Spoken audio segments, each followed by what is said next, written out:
এদিকে আসেন, একটা জিনিস দেখাই।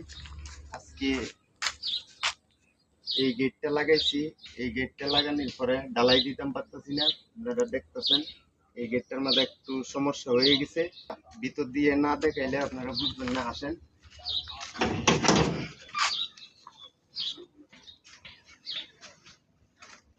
পলুরের যে ঢালাইটা, এটা সবসময় আমরা এই 10 ইঞ্চির উপরে আমরা রাখি, কেননা কোনো সময় মাটি যদি বসে এই 10 ইঞ্চি কিছু হইলেও সাপোর্ট থাকবো। তো এখন দেখা গেছে যে এই গেট আর এই 10 ইঞ্চি একই লেভেল হয়ে গেছে।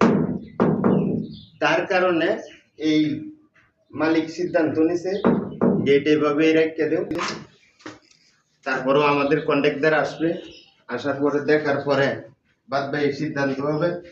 সুতরাং গেট ফিটিং করছি, আজকে ঢালাই দিতে পারতেছি না, এটা সিদ্ধান্তর উপরে রয়ে গেল।